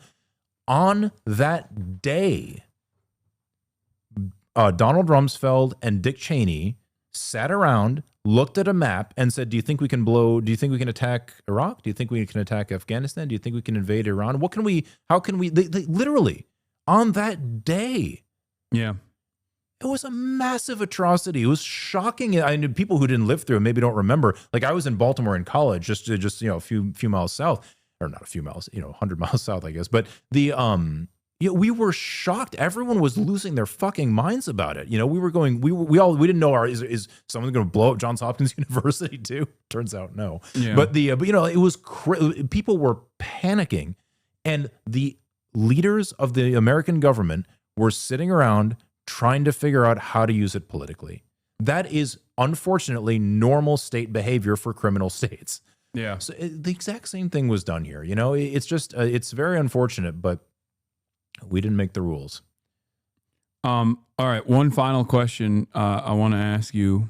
Did you ever, this is a question from the chat, did you ever feel targeted by the IDF? Targeted? No, definitely not. In fact, you know, one of the reasons that I go to Gaza, is precisely because I know that the Israelis will try to avoid killing me. They could kill me and they would 100% get away with it. Nobody would give a shit. I mean, like you would care, your audience would care, but but nobody in the American government would care. Yeah. It would be reported, and it would be a media headache for a few days, and this is why do our spokespeople have to defend this? And they'd say, well, yes, we understand he's a New York Times author and a trauma surgeon, and he has no criminal record, and he's never been convicted or accused of terrorism, and is but we think he was working with Hamas. And then CNN would write an article that says suspected Hamas militant Feroze Sidhwa was killed in Vassar Hospital. So in reality, it wouldn't affect them at all, but it would be a headache for them. So the way I actually look at it is that I'm actually providing some protection to my colleagues when I'm there. I was like I mentioned Ibrahim being killed in his room on March 23rd. I went. So I was going down to his room to change his dressings because he was going to go home the next morning. Like he was fine, actually. He was one of the few patients that had recovered well. And I walked past the ICU, and one of the doctors came out and just said, "Hey, Feroze, there's a bleeding guy in here. Can you help with him?" He'd been transferred from another hospital. His name was Muhammad. He was also a 16-year-old boy, actually. But so I went and I just went and looked at that guy for about 10 minutes, and I said, "Yeah, he absolutely needs to go to the OR. You guys," I told the ICU team, "You get him into the OR. Tell the OR he needs to go. I'm going to go change Ibrahim's dressings, and I'm going to come back upstairs, and we'll get this kid taken care of." Because the ICU was the 4th floor and the surgical ward was the 2nd floor. And as I opened the ICU door to just go down the stairs and go to his room, that's when his room exploded. So I was pretty. I don't want to be given to false modesty or something. I was pretty close to being killed, and that was very scary in retrospect. But but I didn't think they were actually targeting me. In fact, if they wanted to target me, they would just wait until I was in the room, Yeah. And then furthermore, they would have had like that would have made it easier for them to justify my death because everyone agreed, despite the fact that it was, again, totally 100% illegal to kill Ismail Barhoum in that room. Nobody in the American media felt that way, right? So they would have just said, well, he was in the wrong place at the wrong time. So, no, I don't think I was targeted by them. Okay. All right, furthermore, if they wanted to kill me, it'd probably be easier to do it in Stockton than in Nasser. Maybe. All right. Well, thank you so much for coming on. Of course, man. This was incredibly illuminating, enlightening. I mean, you're super brave. I'm sure you hear that all the time. This was an incredible, hard to have, but an incredible conversation. Is there any final parting words that you want to leave with the people here? No, just like I said, get together with your neighbors, your coworkers, whoever it is. Just get together with them and figure out some way. If it's getting a city council resolution passed, if it's talking to more people, whatever it is, it is a political problem, and unfortunately that means it has a political solution. And I hate politics just as much as everybody else because it sucks. But if we're gonna have any success in stopping this, it has to happen now, and it is a political solution to a political problem. That's all there is to it. Okay, to end it on a lighter note, have you seen The Pit? Yeah. I've seen the first like 4 or 5 episodes. Do you feel like it's realistic? There's a lot of stuff that medically is nonsense, but kind of like Scrubs, they actually do a good job of conveying like the emotions and the interpersonal difficulties and the stress of working in a hospital, and especially in an emergency room, and especially like a post-COVID emergency room.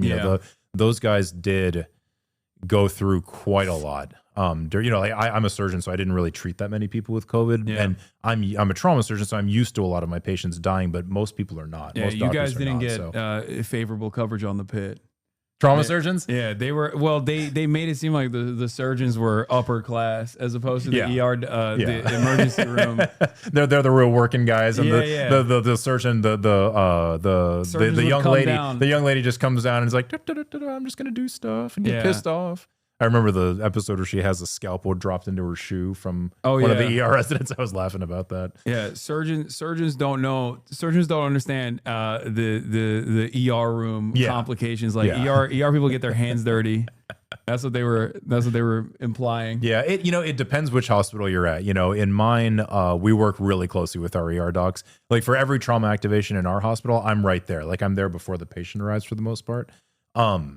And we work them up together. But in a lot of hospitals, it is actually the way they show it in the. Not that the surgeons are all douchebags, but just that the ER really does the work until a surgeon is actually needed. Because most trauma patients don't need an emergency operation. The vast majority of the time, you're fine, or you broke your arm, you broke your leg. We'll call an orthopedic surgeon. No big deal. You'll get taken care of tomorrow. Just chill out until then. But for the minority that do, that's what we're there for. But it's a good show. I like it. Okay, thank you so much. Hey, thank you for coming on. No, thanks a lot. Thanks for doing this. This was you were all over the place. I know it was difficult. She's agile. All right, everybody. Thank you. I'm gonna go back to doing other regular news coverage now. After we had this long conversation. Thanks, man. All right.